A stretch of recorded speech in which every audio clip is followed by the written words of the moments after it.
नमस्कार। आज हम आप लोगों के लिए वर्ग नवम के छात्रों के लिए पंचम अध्याय संस्कृतस्य महिमा शीर्षक के बारे में बताएंगे कि इसमें जो है मूल रूप से यह कहा गया है कि संस्कृत की क्या महत्ता है, इसके बारे में जानकारी प्राप्त करेंगे। तो संस्कृतस्य महिमा, ठीक है। तो मूल रूप से इसमें जो है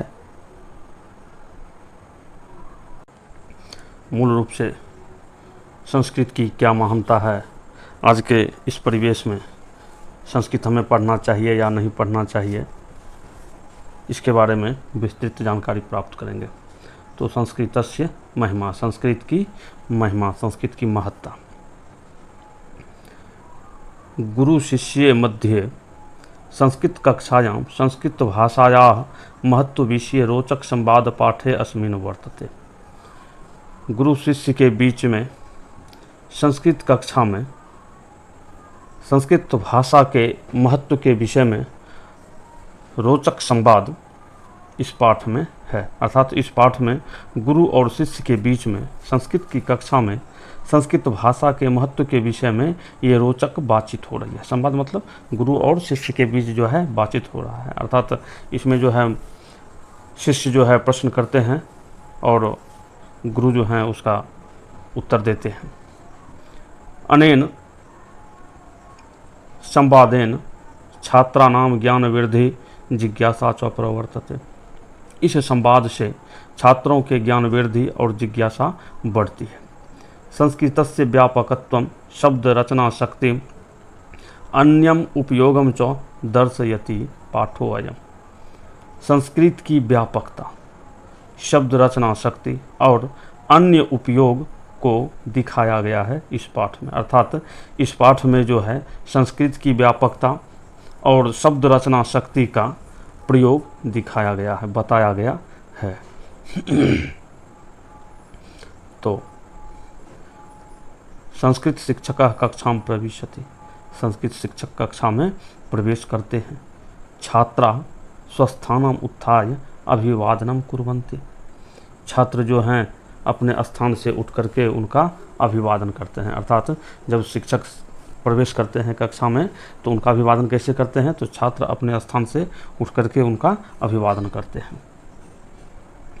शिक्षक उपविशन्तु सर्वे, सभी बैठ जाएं। अर्थात जो सभी छात्र उठ के खड़े हो गए थे तो वो शिक्षक क्या कहते हैं, उपविशन्तु सर्वे, सभी बैठ जाएं।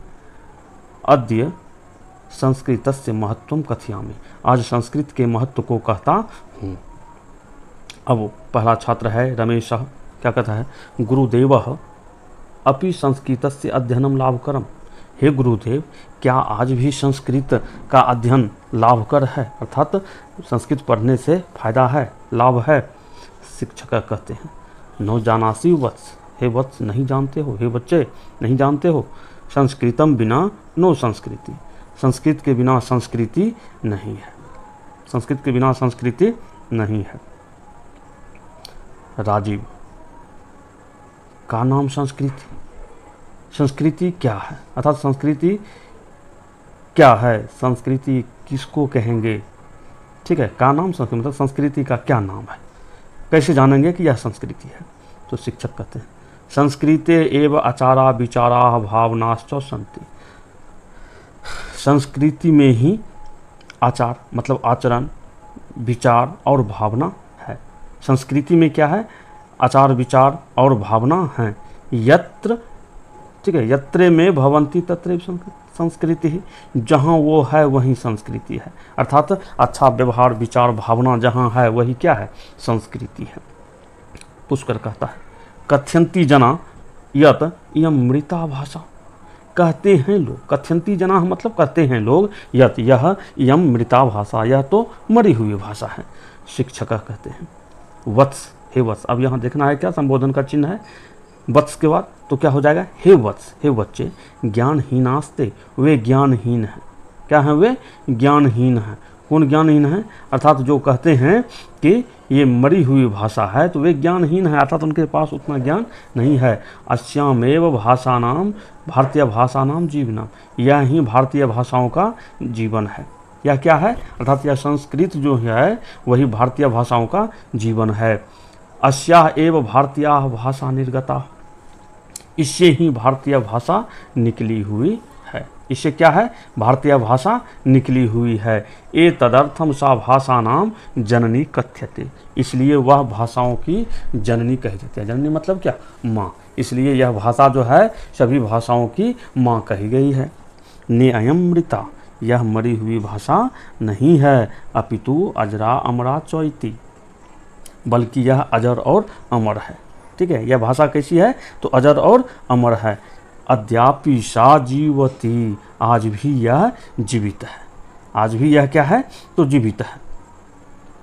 रमेश कहता है अस्यामेव भारतीय भाषा नाम जीवन, यह ही भारतीय भाषाओं का जीवन है। ठीक है, अस्यामेव मतलब इसमें ही भारतीय भाषाओं का जीवन है। शिक्षक कहते हैं अथ किम, तो क्या?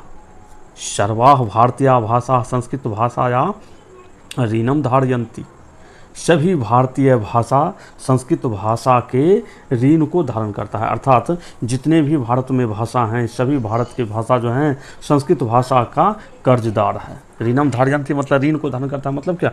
कर्ज को धारण करता है। अर्थात इसी भाषा से सभी भाषाएं निकली हुई है, इसीलिए ये सभी भाषा जो है इस भाषा का ऋणी है। अत्रैव प्राचीनम वेदादि शास्त्रम रचितम, कहता है यहाँ ही प्राचीन वेद शास्त्र भी रचा हुआ है। यहाँ ही क्या है? प्राचीन वेद शास्त्र भी रचा हुआ है।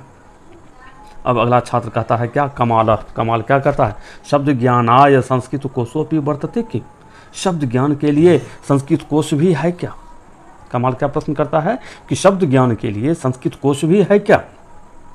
तो शिक्षक क्या कहते हैं? आम आम, हाँ हाँ, प्राचीना नवीनाश्च अनेके संस्कृत कोशाः सन्ति, कहता है हाँ हाँ, प्राचीन और नई, नया, ठीक है, पुराना और नया अनेक संस्कृत कोश हैं। मतलब संस्कृत में भी क्या है? तो जैसे अंग्रेजी में है डिक्शनरी जिसको कहते हैं, ठीक है, उसी तरह के संस्कृत कोश मतलब संस्कृत के डिक्शनरी भी इसमें है, वह नया भी है और पुराना है।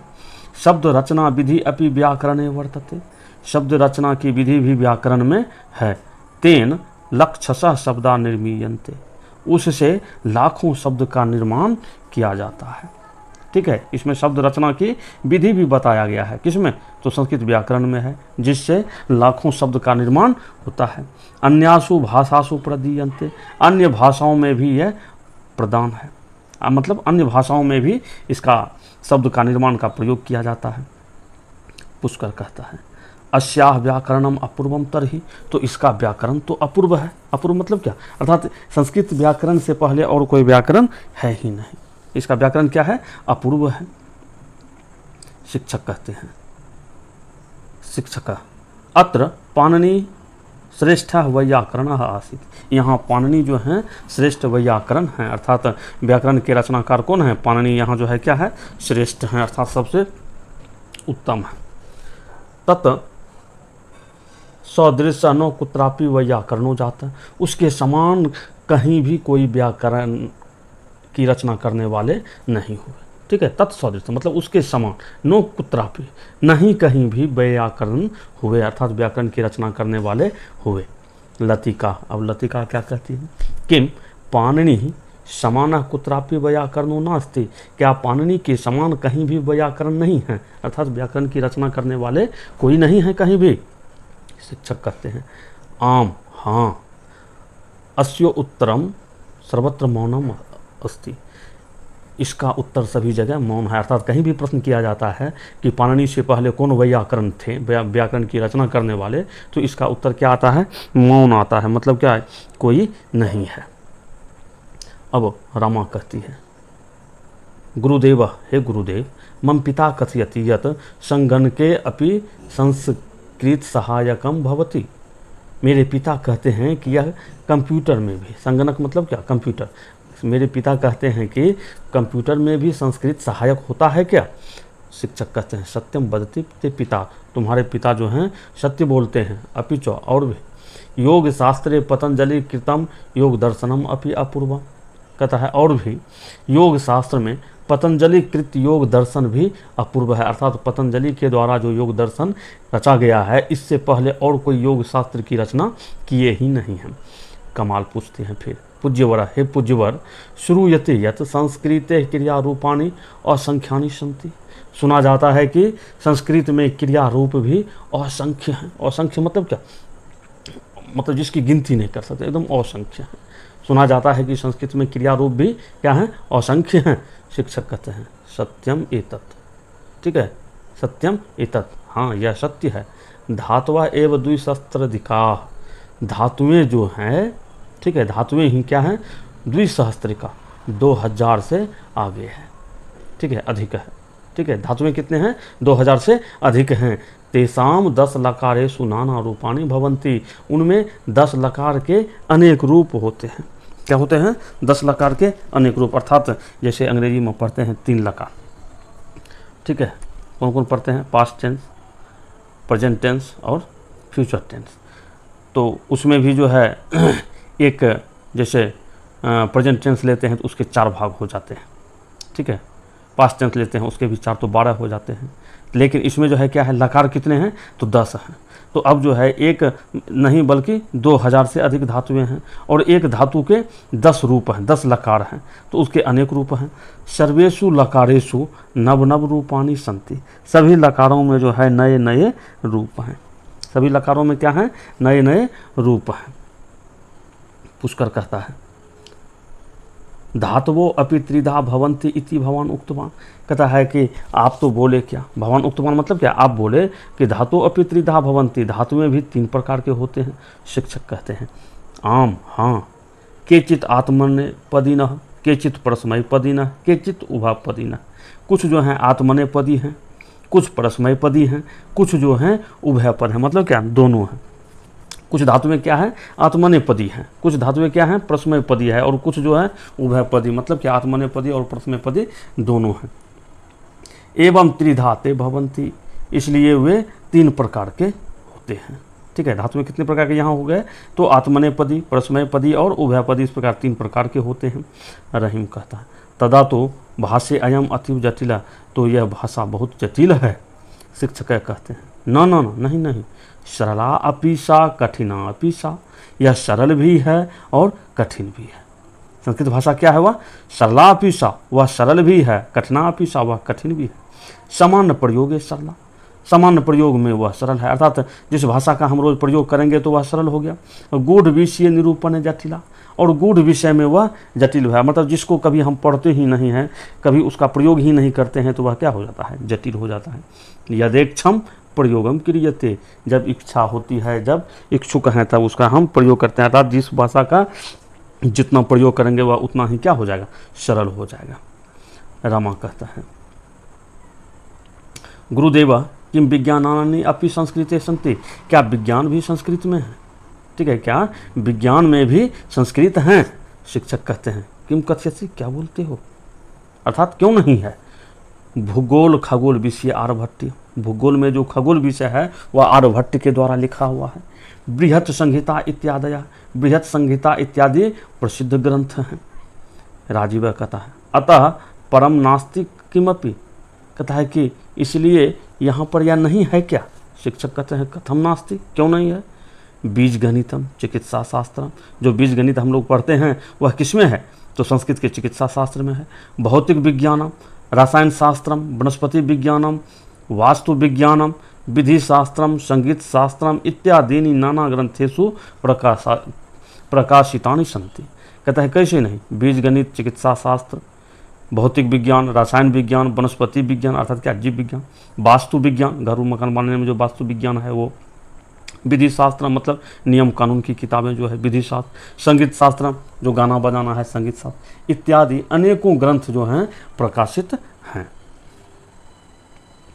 तो कहता है प्राचीनम भारतीयम विज्ञानम पठितव्यम, कहता है कि प्राचीन भारतीय विज्ञान को पढ़ना चाहिए। क्या करना चाहिए, तो प्राचीन भारतीय विज्ञान को पढ़ना चाहिए। अब रामा क्या कहती है, रामा